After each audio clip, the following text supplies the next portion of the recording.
Now, let's stare into space with Dylan Storey, where we find him staring into space this time on a Friday morning. Thanks very much to the Auckland Stardome Observatory. Morning, Dylan. Morning. And once again, it seems like even though these things are very rare, we tend to talk about them quite a bit. Another lunar eclipse on the way.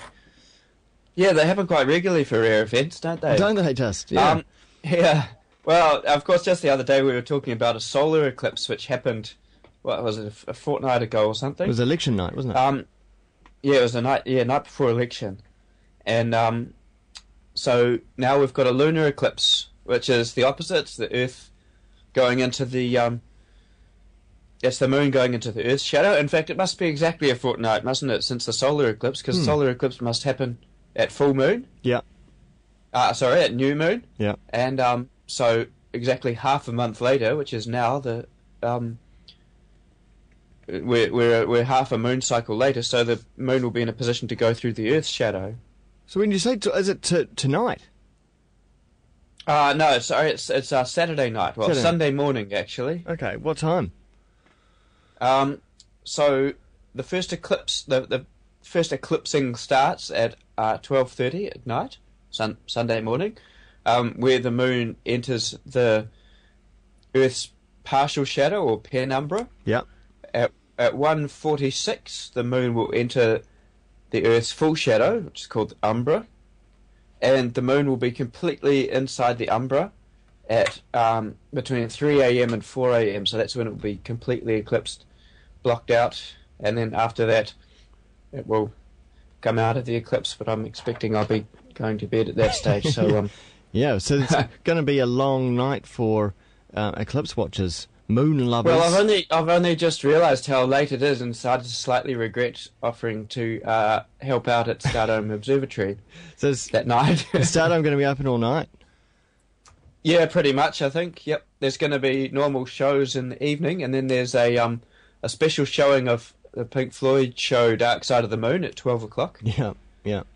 And I think there's actually 2 shows for that going, so should be plenty of tickets for that.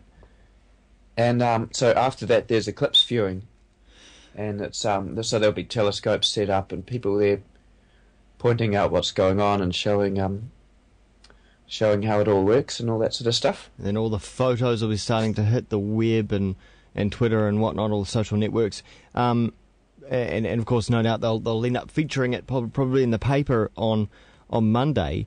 Will it go kind of reddish as well? Yeah, the moon will turn red, so that usually happens once the moon gets into the full umbra, and that's caused by the light from the sun will be going through the edges of Earth's atmosphere, so the atmosphere on either side, so that will be the only light that's hitting the moon and stuff that's going through the edges of Earth's atmosphere, curving round and hitting the moon.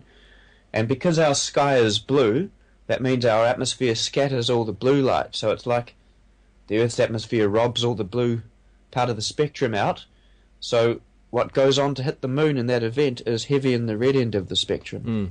So is there any sort of ceremony that we should be doing, stripping naked, rubbing sticks together, throwing sand around? What is there anything that special we need to undertake? Well, who knows what will go on at Stardome Observatory at 3 a.m. in the morning. This is true. Of course, it's a Saturday night, right? I can't really comment. So let's say I'm going to town. Can I drop by the Stardome on the way back from town after a night out? I couldn't possibly encourage that sort of behaviour. but it is there, open to the public on One Tree Hill. And who knows what... that is where the word lunatics comes from, isn't it? From the moon. That is true. Hey, talking about lunatics... Maybe you'd be a lunatic to pay $200,000 for a ticket up into space. Virgin Galactic are now taking bookings. Yeah, $200,000 that's American for a trip up to only just space. Really, technically, you sort of float there at the edge of Earth's gravity. You don't actually leave Earth's gravity well, so. You go up on a 2-stage rocket or a rocket that's carried by a plane, and then that boosts you up into basically the edge of space where you float weightless for a number of minutes and then fall back down to Earth and land again. I reckon if I had 200 grand, I'd do it.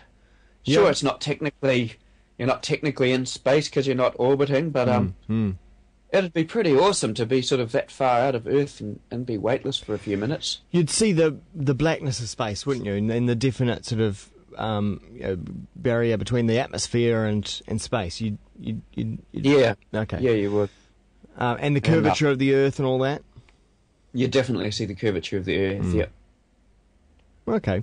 And so they're not flying next year, though, are they? They're just taking bookings at the moment. Taking bookings, but I think the rocket takes 6 passengers at a time and 2 pilots. So not sure the frequency of how often they plan to launch it, but at only 6 people, you'd want to get in there. But I would have thought 200 grand in the big picture was relatively cheap. Okay.